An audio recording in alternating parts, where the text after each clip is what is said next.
Bismillahirrahmanirrahim. Assalamualaikum warahmatullahi wabarakatuh. Teman-teman sekalian, pada video kali ini saya akan coba mengenalkan satu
biru, hijau, kuning, oranye, ya, ungu dan hitam. Sekarang saya pilih yang oranye. Kemudian yang ini saya pilih yang ungu. Ini saya pilih yang hitam. Nah, ini akan seperti ini. Oke, ini untuk gambar garis. Kemudian yang berikutnya kita coba mau menggambar grafik yang irisan kerucut, misalnya lingkaran ya. I kuadrat tambah Y kuadrat sama dengan 3. I kuadrat, untuk menampilkan kuadratnya bisa ditampilkan di sini, kuadrat ini. Kemudian ditambah Y, klik di sini juga boleh, kuadrat sama dengan 2. Maka akan terbentuk lingkaran dengan jari-jari akar 2 ini berpusat di 0,0. Kalau lingkarannya pengen diperbesar, maka jari-jarinya kita tambah menjadi 5 misalkan. Bahkan kalau kita mau ubah secara bergerak, ini saya ganti M bisa, kemudian M nya kita tetapkan bisa min 10 sampai 10. Kalau min 10 sih tidak bisa ya, karena jari-jari nggak bisa negatif. Jadi di sini mungkin 0 sampai 10. Nah, kalau ini saya bergerak, gerakan maka dia akan membesar sendiri. Nah, itu. Ini namanya slider ya, slider atau penggeser. Jadi dia akan bergeser secara otomatis dan grafiknya akan mengikuti perubahan dari pergeseran ini. Slider. Slider juga bisa diterapkan di berbagai macam grafik lainnya ya. Misalnya nanti kita lihat ada grafik fungsi berupa garis lurus, tetapi kita akan mengecek perubahan gradien ya, perubahan kemiringan dari suatu garis secara bergeser terus-menerus, sehingga kita bisa mengetahui apabila perubahannya ke arah mendekati 0, maka bentuk garisnya miring kemana. Kita akan coba ya.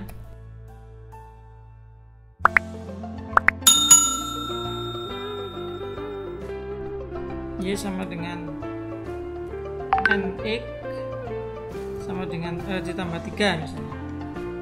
Kenapa saya tidak M ya? Karena M sudah dipakai di sini. Kecuali di sini diganti dengan Z, maka ini ya slidernya harus Z. Gitu ya. Tapi kalau belum dipakai, boleh saya ganti di sini M. Nah, slidernya kita ubah. Nah, kita lihat, kita nonaktifkan aja dulu di sini. Yang ini. Kita fokus ke sini ke garis. Yang mana garis ini kita akan ubah-ubah gradiennya. Kalau gradiennya 1 seperti ini, kalau mendekati 10 ya, dia semakin besar. Ternyata bentuk atau garisnya itu semakin mengarah ke mendekati sumbu Y. Maka tadi saya ulangi min 10, min 5 aja sampai 5 gitu ya. Kemudian saya geser ke kanan mendekati 5. Semakin dia ke kanan, dia semakin mendekati sumbu Y. Tapi kalau ke kiri mendekati 0, kalau pas 0 dia akan sejajar dengan sumbu X. Nah, ini 0. Begitu negatif, dia arahnya berlawanan, jadi ke kiri. Tapi semakin negatifnya semakin besar, sama saja dia akan semakin mendekati sumbu Y. Nah, dengan cara ini sebetulnya ini bisa dipakai untuk pembelajaran bagi para siswa, bahwa fungsi gradien itu akan terlihat lebih nampak ya, akan terlihat lebih bisa dipahami. Ternyata gradien itu benar-benar menampakkan atau menunjukkan perubahan kemiringan dari garis-garis yang dimaksud.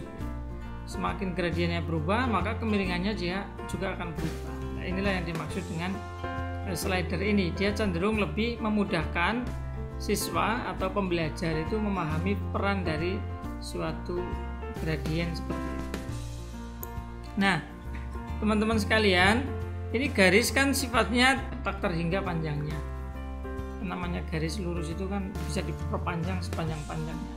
Kita bisa batasi sebetulnya di sini. Kita batasi dengan menggunakan kurung kurawal. Misalkan paling kiri min 10, ya, paling kanan plus 10, boleh seperti itu. Kurang dari atau sama dengan berarti seperti ini. Teman-teman ngetik kurang dari dan tanda sama dengan, dan X kurang dari sama dengan 10. Nah, ini 10 ya. Ini sudah kita batasi ya. Jadi kita maksimal di kiri itu 10, di kanan itu 10. X-nya seperti itu. Sehingga kemudian kalau kita geser-geser ini, dia akan berubah, tetapi tidak mungkin ke kirinya melebihi min 10, ke kanannya melebihi 10. Itu perubahan. Nah, oke. Nah, teman-teman juga bisa mengganti 3 ini menjadi sebuah variabel, katakanlah menjadi Z. Z tadi sudah dipakai ya, N gitu. Dan kita bisa menambahkan slider N di sini, bisa antara min 10 sampai 10. Kita jalankan keduanya. Nih, kalau perubahan konstanta, dia akan menggeser garis, tetapi dia tidak mengubah arah garis, dia tetap sejajar, hanya posisinya geser ke kiri dan ke kanan. Jadi sejajar. Ini perubahan konstanta. Tapi perubahan gradien dia akan mengubah kemiringan. Ya, mengubah kemiringan. Kita lihat perubahan gradien dia akan mengubah kemiringan. Kita lihat ya. Nah, kalau kita mengkombinasikan antara perubahan konstanta dengan gradien akan tampil seperti ini.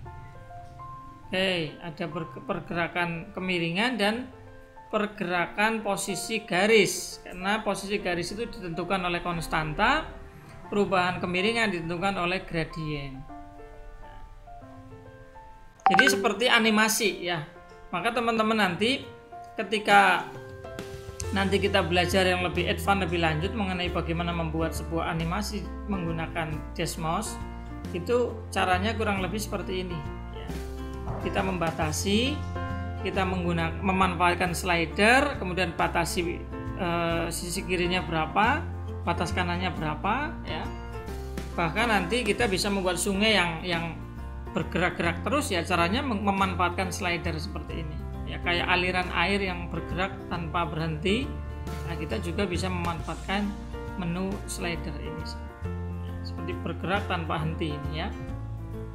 Sehingga nanti ketika ada lomba-lomba mengenai kontes seni matematika menggambar sebuah karya gitu ya, misalkan gambar rumah, gambar kipas angin, pokoknya gambar objek tertentu ya, bisa kita gunakan aplikasi Desmos ini ya. Oke, mungkin itu sementara ini yang bisa saya sampaikan terkait dengan aplikasi grafik ya, online menggunakan kalkulator grafik Desmos ya. Teman-teman silakan mencoba, sangat mudah dan teman-teman bisa bereksplorasi sendiri ya. Banyak ya hal yang bisa ditemukan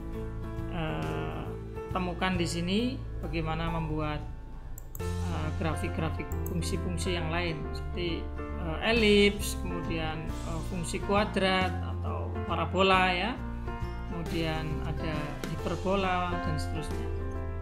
Oke, cukup sekian dulu untuk tips kali ini, mudah-mudahan bermanfaat. Terima kasih telah menonton.